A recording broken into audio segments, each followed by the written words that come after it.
Hello, everybody. We welcome you to this edition of News You Can Use. I'm your host, Thera Martin Milling, and I am so glad for this opportunity to be with you, to join you in your home or in the car, at the gym, at the office, wherever it is that you happen to be watching LaSalle TV right now. This program is called News You Can Use, and I'm the host. And again, we have a great show for you today. In the first segment, we're going to talk with a dynamic published author. She's got 3 books, and these are the books to prove it. And she has some more that she's published. She just didn't bring them all with her today. And when we turn the page, we're going to talk with Majida Rashad and another of her colleagues from the Nicetown CDC, and they're going to talk about their wonderful annual summer event that they do. So you got to mark that one on your calendar and save the date. And then when we turn the page one more time, you will hear about a company. It's a paper company. It's called Freedom Paper. They're based out of Baltimore, Maryland right now, but somebody told me they're going to be coming to a factory near you right here in Philadelphia real soon.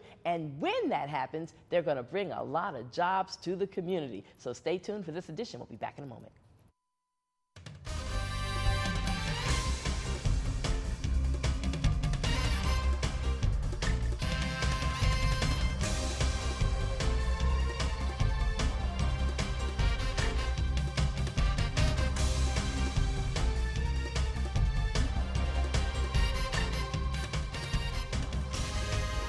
And hello, everybody. If you just turned your television set on, hi, I'm Thera Martin Milling, and I'm the host of this program, News You Can Use. Today on our program, we are shining the spotlight on a young lady who is Philadelphia homegrown, and she is doing super well today. She is amazing. In fact, she came out with 3 books on one day, and I'm told that that's the first time in the history of publishing that this has ever happened in the United States of America. And so without further ado, Mya K, welcome to News You Can Use. How you doing? Thank you so much for having me. I'm excited. I'm excited to have you here. And it was so crazy how I met you. It was crazy, like through me knowing your auntie, Ellen Douglas, who is my colleague with the 39th Police District, PDAC. We're on the committee together, and she is the president of that committee. And so I went to check on her because she had been under the weather, and I'm knocking on her door, and I'm knocking on her door, and she didn't come out. And so then I said, I'm gonna knock on the door next door, because this looks like a nice house, so I bet a nice person lives here, and I'm gonna leave these flowers and this card with this lady,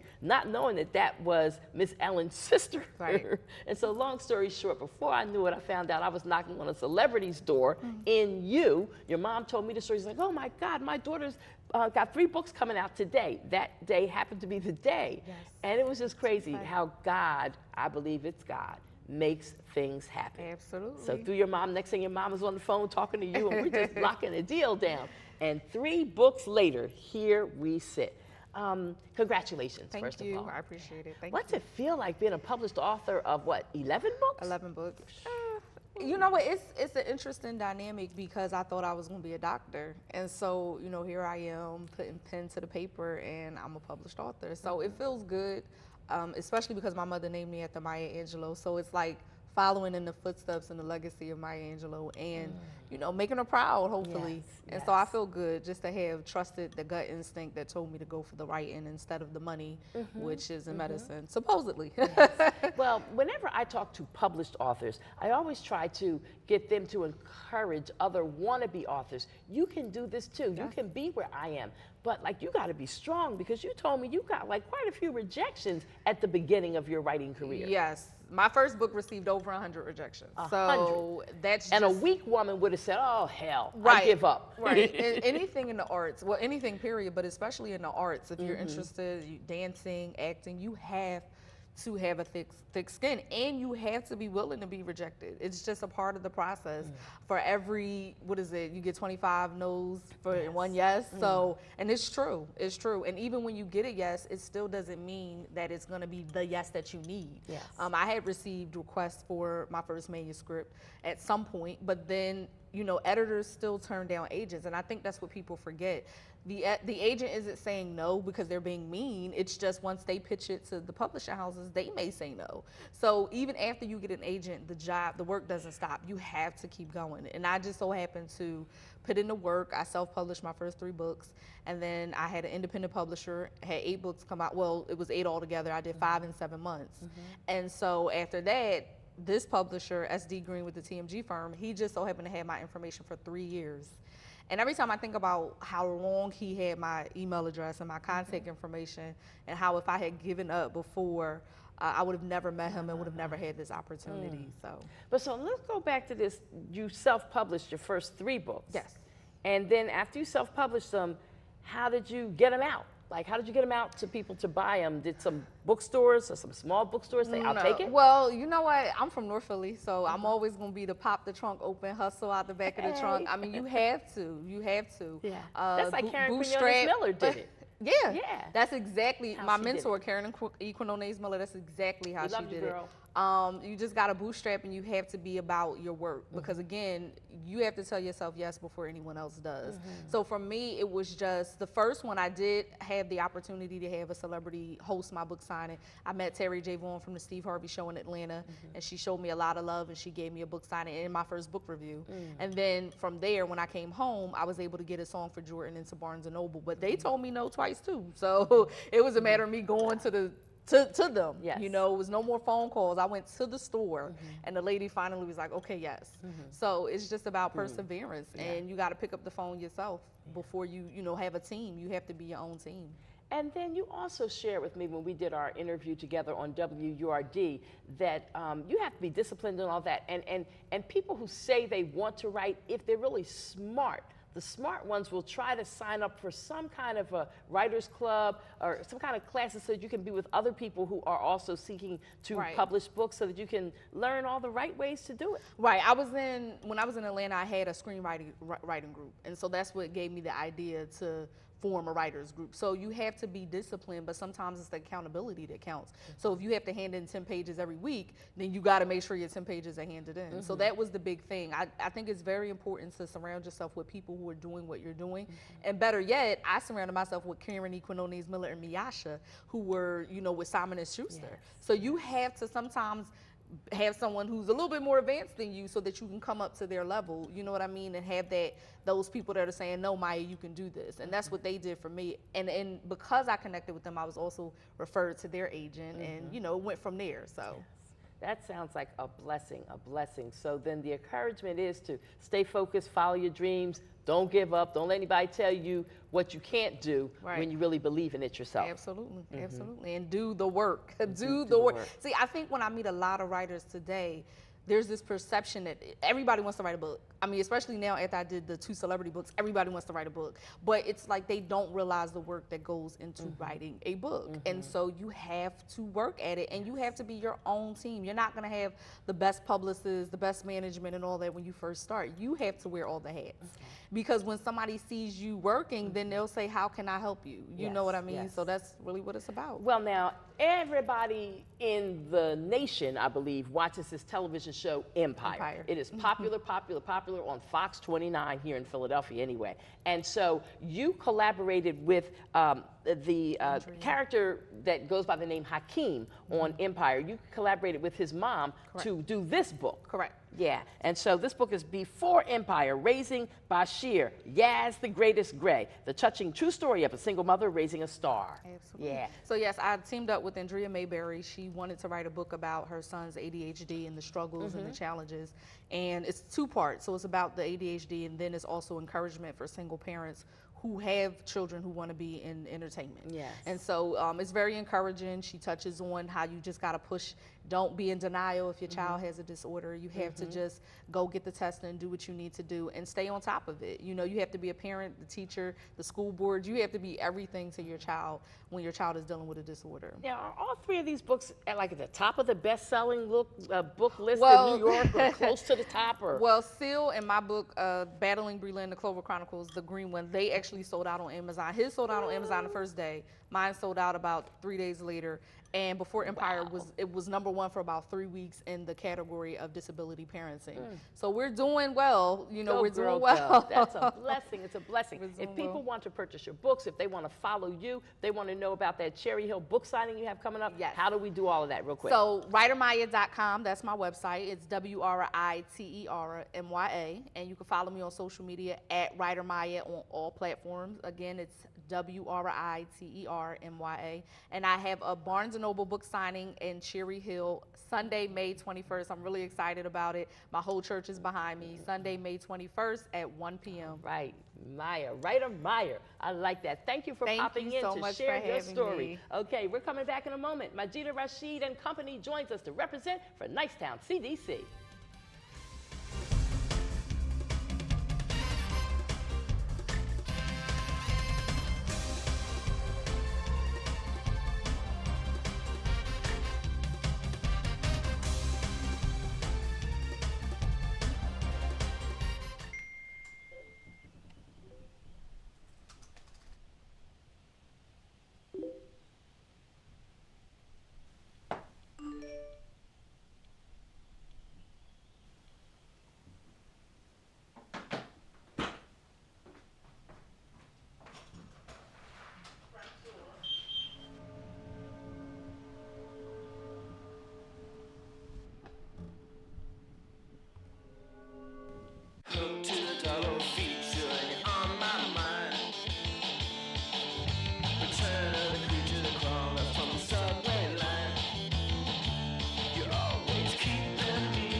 Today, a new creature walks among us, terrorizing innocent citizens. Until this threat can be contained, we must all be on the lookout for the dreaded digital deadwalkers. Dude! They're not looking out for you. Engage! A public service safety message from the American Academy of Orthopedic Surgeons, who want to keep everyone well connected with strong, healthy bones.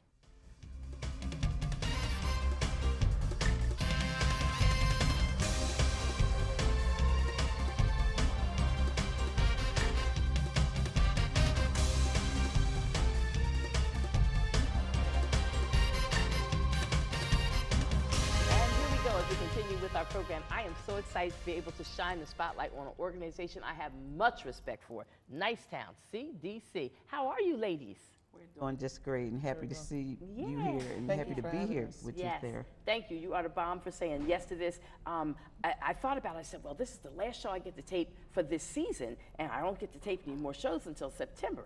And then I looked, I said, ooh, August, that's when Nicetown CDC's event is. So Oh, wow. August 11th and 12th, we need people to save the dates. And I know it's early, but this show will pop up again over the summer, well before August. Yeah, absolutely. So talk about we it. love you for calling us in and giving us the chance to talk about the festival, which is in August. Friday, August the 11th, and Saturday, August 12th, 2017. That's it. Save that date. The Nicetown CDC, it's our 15th anniversary. I can't believe we've been doing it this many years, 15 years, and we've evolved over the years, and thanks to people like yourself, Thera, it's getting bigger and bigger every year and better every year. And it's not just a block party. We do a number of things at the Give Back Festival. Not no block party. It's way a bigger. family oriented. It's for the youth. It's for the seniors. So we focus on education on Friday. It's the education piece we do. We do a college fair, and thanks to people like LaSalle University, who's going to join us this year. We're All so right. happy about that. LaSalle, We're going to have LaSalle out there with us, giving information to our youth about enrolling in college and local colleges, as well as historically black colleges. We do part of our Give Back Festival all year round activity is the fact that we do an HBCU tour, and we just took some young people on an HBCU tour 3 days this year. And we really, really like to emphasize that. We give them book scholarships on stage.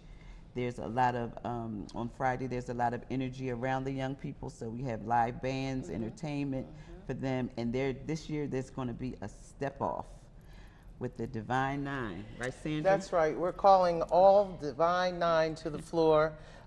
It's going to be a competition, so there will be a cash prize.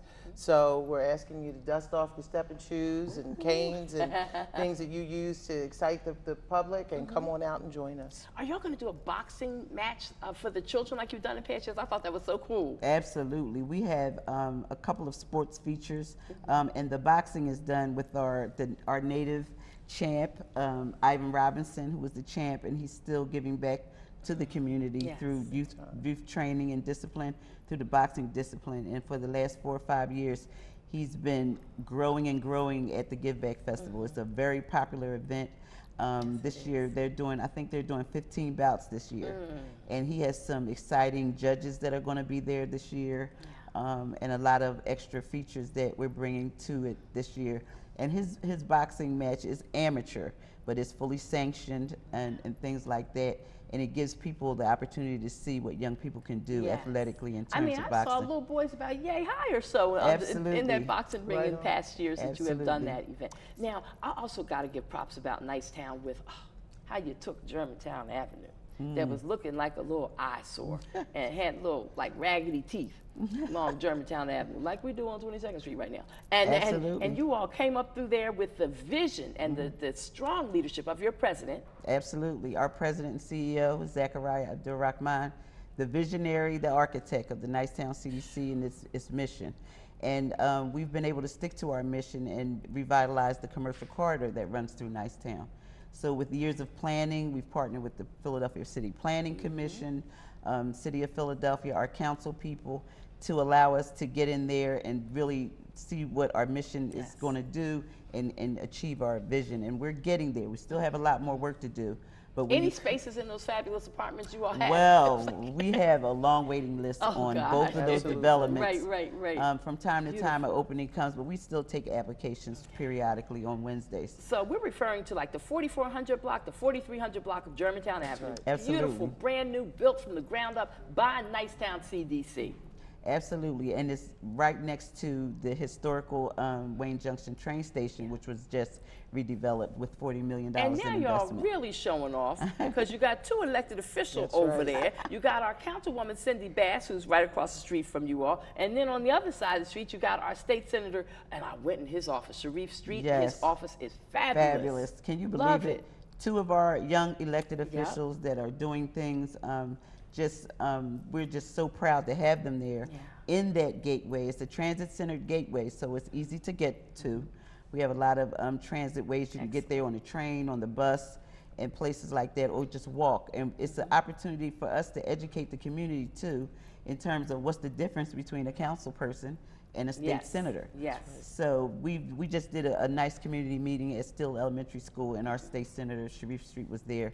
And it was just a great thing. We're very, very happy to have those elected officials represented there. That is so great. It is great. Now, Nicetown Park, that's where all the action is going to be on August 11th and 12th. Again, I'm asking our viewing audience, save those dates. We just learned LaSalle University is going to be a part of it in some way, in some capacity. They're going to be out representing other colleges and universities will be there representing August 11th and 12th. Save those dates. The 4300 block of Germantown Avenue, that's where Nicetown Park is. And if people want more information, they can call and give us a website too.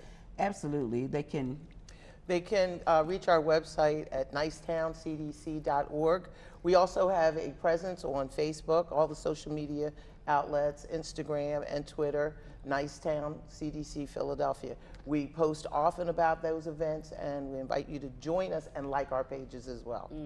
I met 4 of your young people over the weekend. I just want you to know they did you proud. They stepped up in the Panatti Recreation Center. They were professional. They were so mature, and they had worked before. So they really came polished and ready. The 4 that you sent us were strong, quite impressive, and 2 of them came with their parents. Their parents were impressive. We wanted to snatch them up too.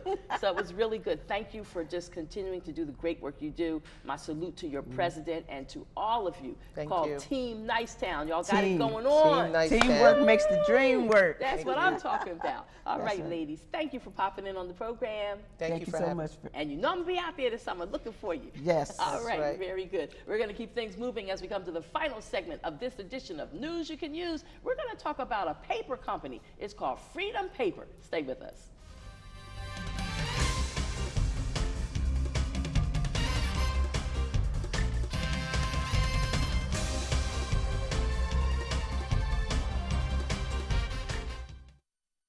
3, 2, 1, action. You may think a guy would be producing this, but I can too. Anyone can find a cure. Women are being downgraded for their physical ability, but you can be just as strong.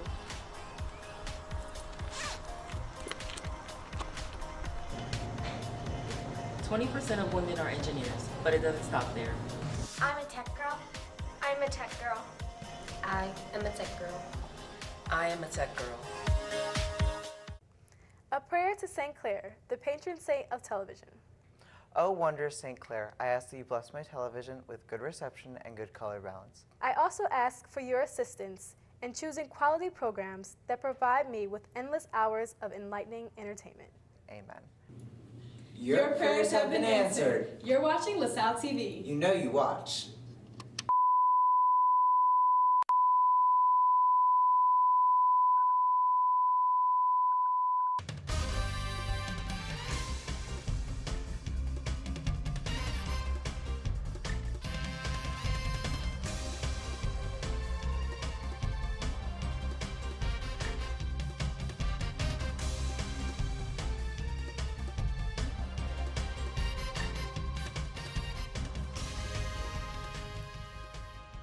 And we're back in our final segment of this edition of News You Can Use, and we're just glad for the opportunity to be here. Thank you, LaSalle TV. And with me, we have Brother Kamos Muhammad. He is the CEO of Freedom Paper Company, and sitting by his side, we have a consultant for Freedom Paper Company, Mr. Robert Hayes, whom I met about a month ago, and feel like I've known you 100 years, right? Have we talked a lot, or have we talked a lot? Yes, we have. No, it's exciting, so he's doing good for you, let me tell you. Freedom Paper Company, give us a little bit of background, Mr. Muhammad. Well, Freedom Paper Company comes from and is derived really from the energies, we say dating all the way back to the Million Man March, really, when the emphasis was put on us as men in our community to begin to take proper responsibility. And part of that responsibility is developing economic progress, economic models, economic ability for us to move the community forward. And so fast forward 10 years, we began to work with a number of people. We looked at economic realities that are facing us as a community. And what we saw is, we know that there's a need for continued business growth, but there's a need for us to be in industries that we have more direct power over, more direct emphasis in. And so when we looked at the paper goods industry, we saw that there were very few of us as African Americans in that industry at all. In fact, we didn't see any manufacturers. There were a few large distributors, but no manufacturing. And so we set out to begin to actually look at developing and becoming a manufacturer in the industry itself. I think about Minister Louis Farrakhan and initiative that he started years ago with the power products. And I bought power products. And I just sort of get the feeling that this is on the same realm and the same kind of concept. When I looked at your website, lo and behold, I saw you had a whole lot of products, not just the paper products, the toilet paper, the paper towels, but then you have soaps and cleaning products and all of that. Then there's one really important thing that we use to differentiate us from other companies. We don't sell toilet tissue. Okay. We sell bathroom tissue. Bathroom tissue. Okay. Okay. That's just a little something we've used, and it really helps to get people familiar with our brand. And we're doing a lot of things with the brand. The bathroom tissue was the foundational product, but we realized as we continue to go, and this year, May, will be our 6th year. So we're still a very new company, but we realized quickly we had to diversify. And so we have all of these different products because people said, I would love to buy your bathroom tissue, but I need soaps, I need trash can liners, I need food service products. And so we moved to do all of those things. And you have you've been, made it part of your mission, and correct me if I'm wrong, but to make your products environmentally sound, is that the right wording? In fact, not just environmentally friendly, which is very, very important because we have to protect our planet. So our paper is recycled paper, it's not virgin paper. But there's also a little known fact that most people don't know, which is the virgin paper process itself produces byproducts. One of them is dioxin. Dioxin is a very poisonous chemical, cancer-causing, actually used in Agent Orange. And so because we are utilizing the recycle process, our paper doesn't have dioxin. So we say our paper is not only earth-friendly, but people-friendly. So you can imagine the impact of anything that comes in contact with our body, our skin, naturally one of the biggest organs we have. Yes. Well, when I met Mr. Robert Hayes, and after talking with him and finding out about your company and going on your website, and I'm like, well, I know Jeff Brown and I know a few people in town. I want to be helpful, and I wanted to just sort of introduce you to the Philadelphia market. And Jeff Brown, for those who don't know the name, he's the man that owns like 12 ShopRite supermarkets in the city of Philadelphia. And I know that that's not the only game in town. I got in touch with the Save a Lot people finally, Okay, and so we have the right number now, the right person to talk to over there. And it's about growing. When one of us grows, all of us grow. I want to see Philadelphia survive and do better than survive economically. I want it to grow. I want to see Philadelphia have more job opportunities so that people can lift themselves up by the bootstraps, if that's the way they got to do it, to be able to take care of themselves and their family. And so Hayes was talking my game when he said, yeah, we're going to bring some jobs to Philadelphia. My antennas immediately went up and started going like that. Yeah. Because I could tell you this, Philadelphia is the largest city, but it's also the #1 poor city, which is not good. So what I do with my organization called Minds of Men, we do a lot of community work. We help them with resources and training and all that. But if you can't food, clothe, and shelter them, a lot of times it doesn't resonate with them. So that's why when I connected with Mr. Camus and Freedom Paper, it was a prime opportunity to bring some jobs to Philadelphia, because a lot of people are in position, but they're not bringing jobs. They'll tax you, but they won't give you a job.